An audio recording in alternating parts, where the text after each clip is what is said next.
Allah ciptakan manusia dengan fitrah kan? Jadi fitrah sesuai kebenaran. Kalau ada gusukan dalam hati, tinggalin aja, karena ini tidak benar. Itu sudah sunnatullah, Allah mengaturkan seperti itu. Kalau ada hal-hal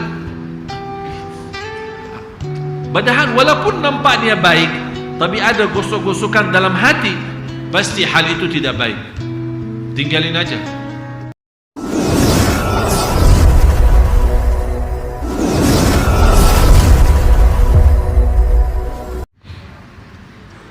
Yang dimaksud dengan diangkatnya ilmu adalah diwafatkannya para ulama.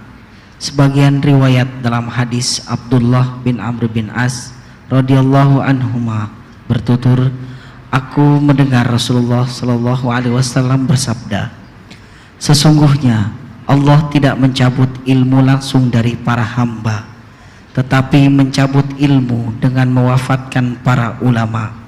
Jadi Allah tidak mengangkat ilmunya, tapi meninggalnya ulama, itu sudah namanya kehilangan ilmu yang kita butuhkan. Terus sehingga ketika tidak tersisa lagi seorang alim, maka manusia akan menjadi orang-orang bodoh sebagai pemimpin. Lalu mereka ditanya, kemudian mereka akan memberikan fatwa tanpa ilmu, maka mereka sesat lagi menyesatkan orang lain.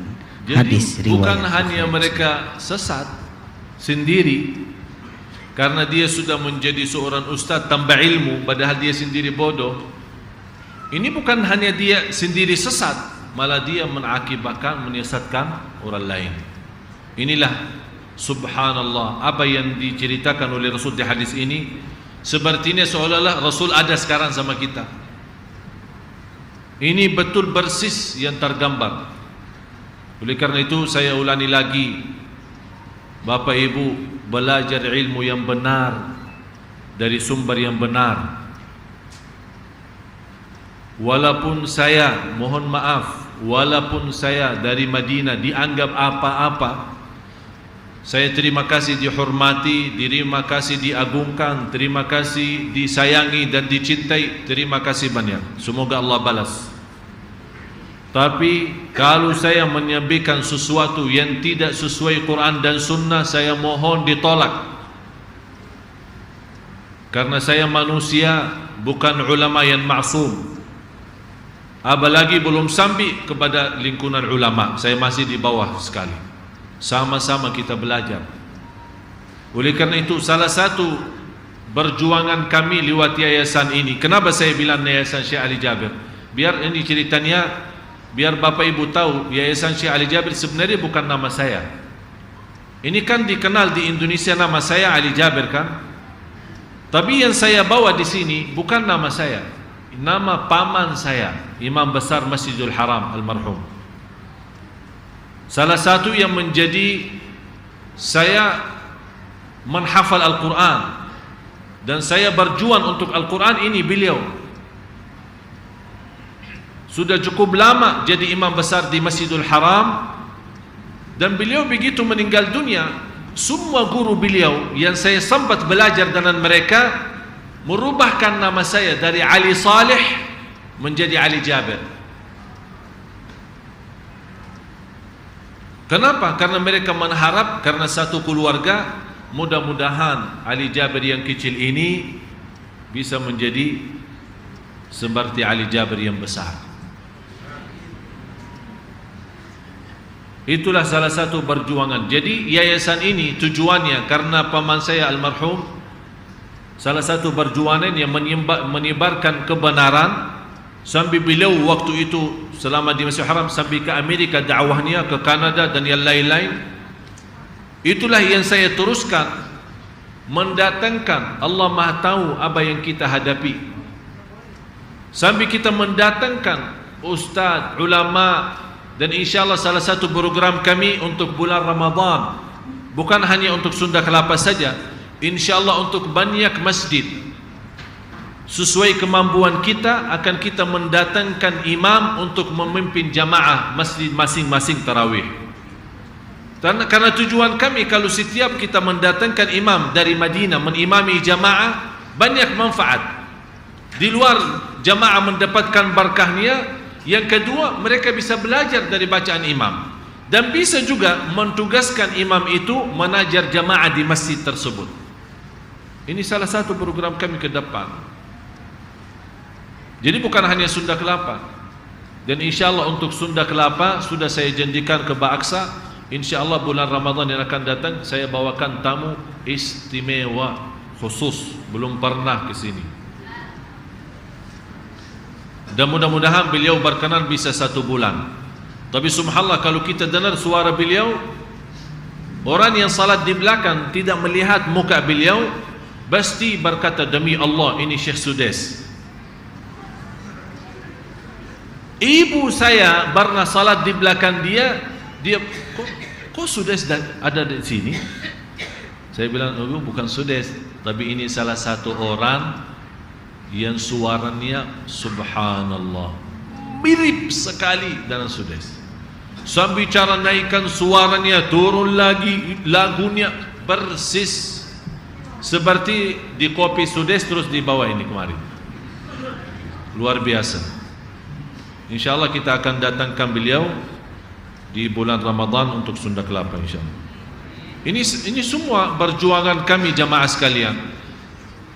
Karena saya yakin selama kita berjuang untuk di jalan Allah, saya yakin Allah selalu bukakan jalan. Termasuk di pesantren yang kita rencanakan insya-Allah. Jadi tujuan saya bukan hanya pesantren, tapi insya-Allah mewujudkan salah satu universiti Islam.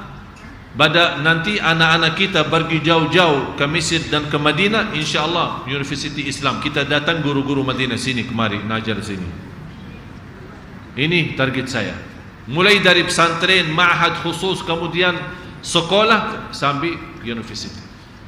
Dan subhanallah, karena Allah tahu niat saya, padahal belum ada dana pun bantuan, hanya sebagian besar atau sebagian daripada jamaah, terutama jamaah Sunda Kelapa yang saya sampaikan banyak terima kasih. Sampai sekarang kita menerima kurang lebih 186 juta untuk pesantren. Ada yang serahkan langsung, ada yang salurkan lewat rekening yayasan. Tapi subhanallah, ini nilainya belum saja untuk tanahnya aja belum. Tapi karena Allah tahu perjuangan kita, Allah hantarkan satu orang berikan lokasi 20 hektar wakaf lillahi ta'ala. 20 hektar.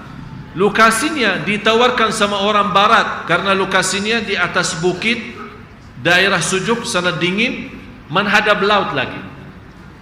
Itu luar biasa. Jadi di Lombok. Tempatnya ini di Lombok.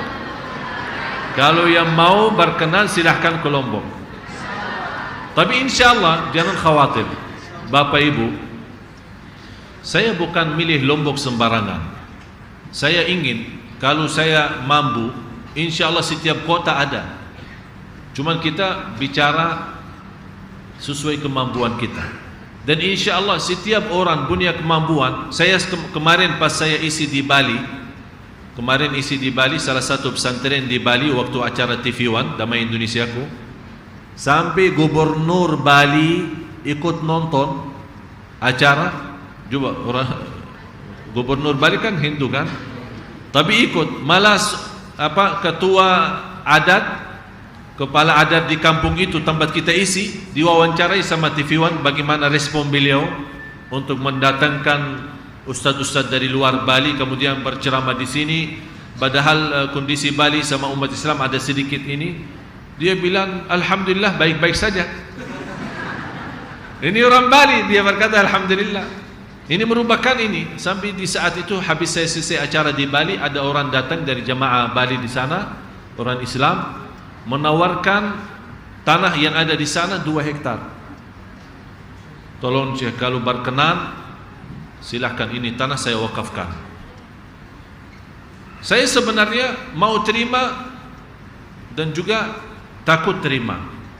Kalau saya terima berarti betul-betul saya harus.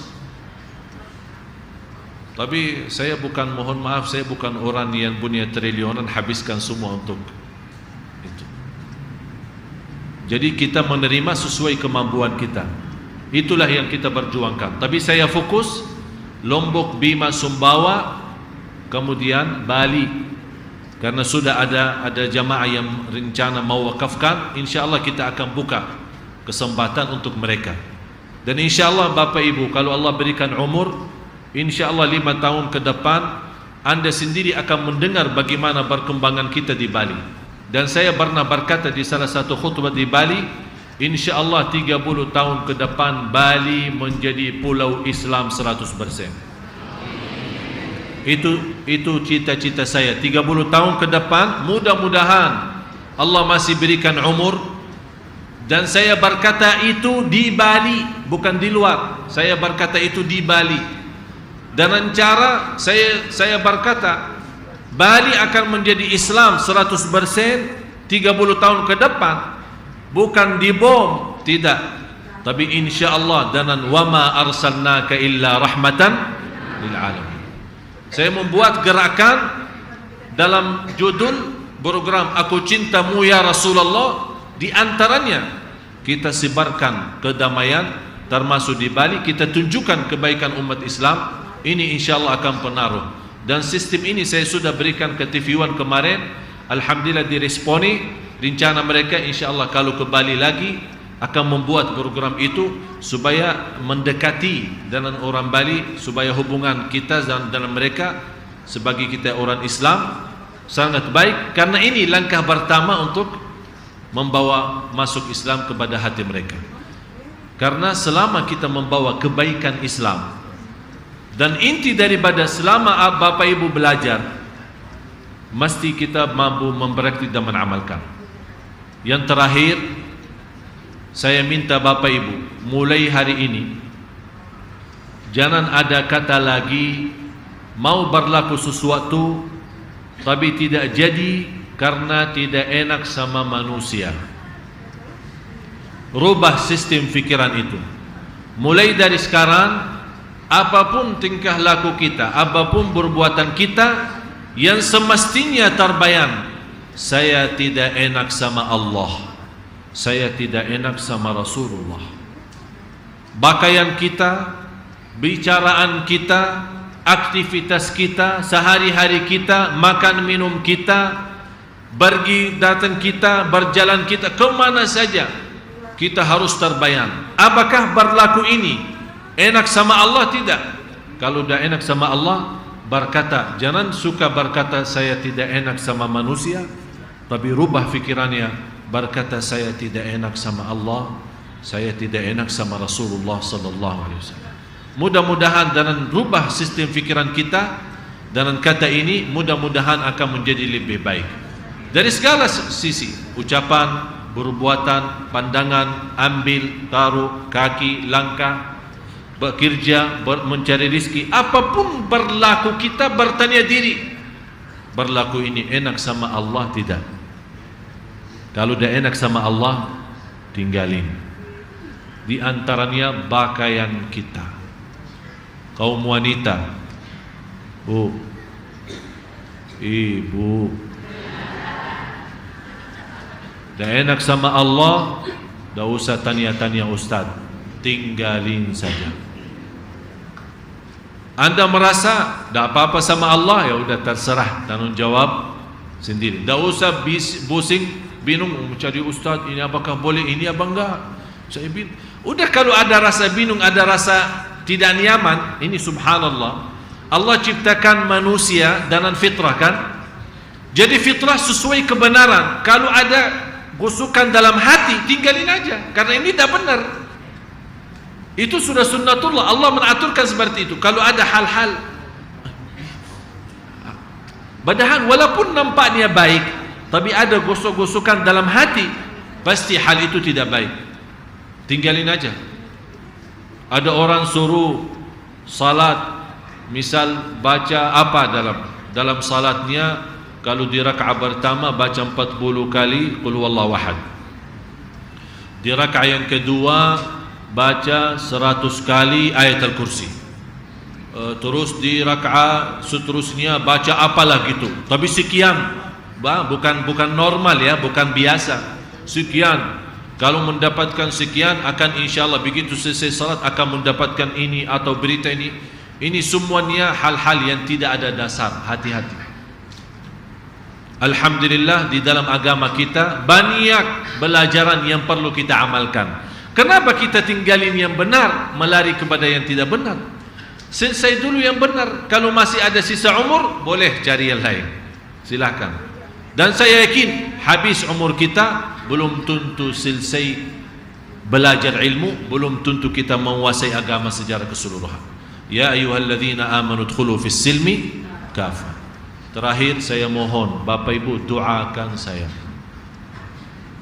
Titip amanat. Terima enggak? Amanat. Ini salah satu ciri hari kiamat. Saya mohon setiap anda salat, salat fardu, di luar salat fardu, sunnah, salat malam, lagi buka puasa, biar 1 minit saja khusus sebut nama saya didoakan. Semoga ikhlas, tetap kuat lahir batin, tetap menjadi orang yang bertakwa, menjadi orang yang mulia di sisi Allah, dijauhkan dari segala bala musibah, istiqamah lahir batin. Saya mohon, karena Bapak Ibu saya sangat membutuhkan doa Bapak Ibu. Karena dalam perjuangan kami, Masya Allah, Allah Maha tahu apa yang kita hadapi.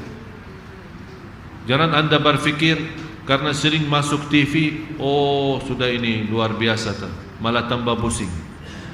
Biar tahu. Kenapa tambah pusing? Karena bertambah tanggung jawab, bertambah bekerja keras, bertambah tinggalin istri, bertambah tinggalin anak, bertambah macam-macam sudah. Inilah salah satu yang saya berjuangkan. Dan mudah-mudahan dengan doa Bapak Ibu Allah kirimkan energi untuk saya teruskan sambil wafat. Siap? Al-Fatihah.